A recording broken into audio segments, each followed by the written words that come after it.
ఇది చాలా అరుదైన సందర్భం, అరుదైన అంశం. ఎంత గొప్ప నాయకుడైనా కొంతకాలానికి కాలక్రమేణా ప్రజల మదిలో నుండి దూరం అవుతూ ఉంటారు. కానీ డాక్టర్ వైఎస్ రాజశేఖర రెడ్డి గారి కాలం గడిచిన కొద్దీ, సంవత్సరాలు పోయిన కొద్దీ ఇంకా బలంగా పేదవాళ్ళ మదిలో, పేదవాళ్ళ గుండెల్లో ఇప్పటికీ గుర్తుండిపోయే విధంగా వారు ఉన్నారు అనంటే, వారు ఉన్నప్పటికంటే ఈరోజు వారు లేని లోటు మనందరికీ కనిపిస్తుంది. కొన్నిసార్లు వ్యక్తులు ఉన్నప్పుడు వాళ్ళ గొప్పతనం మనకు అర్థం కాదు. కొన్నిసార్లు వాళ్ళు మనకు దూరం అయినప్పుడు, మనం వాళ్ళని కోల్పోయినప్పుడు వాళ్ళ విలువ తెలుస్తుంది. ఈరోజు రెండు రాష్ట్రాలలో సంక్షేమమైన, అభివృద్ధి అయినా, ప్రజలతో మమేకమైన నాయకుడి గురించి చర్చ జరిగినప్పుడల్లా రాజశేఖర రెడ్డి గారు లేని లోటు ఈ సమాజం గమనిస్తుంది, ఈ సమాజం చర్చించుకుంటుంది. అందుకే ఈరోజు పార్టీగా ఆంధ్రప్రదేశ్లో కాంగ్రెస్ బలహీనంగా ఉన్న రాజశేఖర రెడ్డి గారి అభిమానులకు ఈ రాష్ట్రంలో కొదవలేదు, తెలంగాణలో కొదవలేదు. ఈరోజు అక్కడైనా ఇక్కడైనా లక్షలాదిగా వైఎస్ఆర్ అభిమానులు ఉన్నారు అని అంటే వారు బలమైన ముద్ర మనకు వారు ఇచ్చిండ్రు.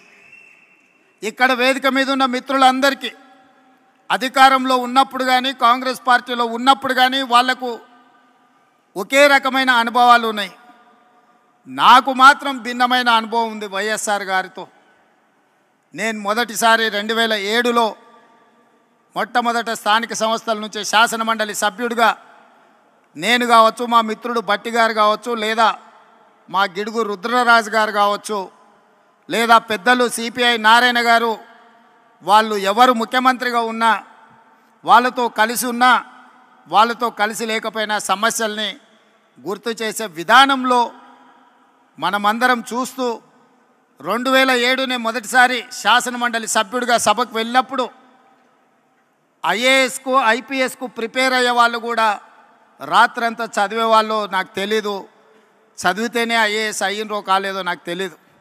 కానీ శాసనమండలి సమావేశాలు వస్తున్నాయి అని అంటే సమస్యల్ని ప్రస్తావించాలని, సమస్యల లోతులను తడమాలని, వైఎస్ఆర్ దృష్టిని ఆకర్షించాలని, వైఎస్ఆర్ గారి ముందల బలమైన వాదనను వినిపించాలి అని రాత్రంతా చదువుకొని ఉదయం సరాసరి శాసనమండలికి వెళ్ళి వారి ముందు చాలా విషయాలను, ప్రభుత్వం తీసుకుంటున్న సంక్షేమ అభివృద్ధి కార్యక్రమాలను ప్రస్తావించి బలమైన వాదనను వినిపించేది.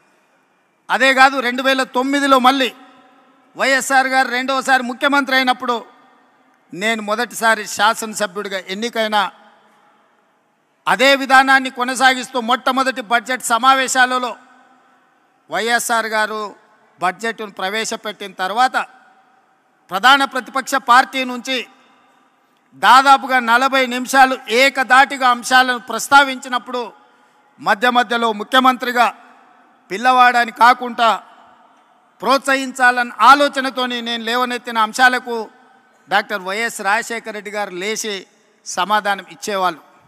పక్క నుండి నాకు తెలిసి శైలజనాథ్ గారు అనుకుంటా, ఆయన అట్లానే మాట్లాడుతుంటాడు. సార్ మనం రిప్లై ఇస్తే ఇంకెక్కువ మాట్లాడతాడు, మనం చెప్పకపోవడమే మేలేమో అని చెప్పిండు అనుకుంటున్నాను, నాకు గుర్తున్నంత వరకు చెవిలా. కానీ వైఎస్ఆర్ గారు ఏమన్నారంటే, కొత్తగా సభలోకి వచ్చిన సభ్యులు అవగాహనతో మాట్లాడుతున్నప్పుడు మనం సమాధానం ఇవ్వడం ద్వారా వాళ్ళని ప్రోత్సహించాలి, తద్వారా నాయకత్వం బలపడుతుంది అని చెప్పి వైఎస్ఆర్ గారు ఆనాడు మాట్లాడినరు.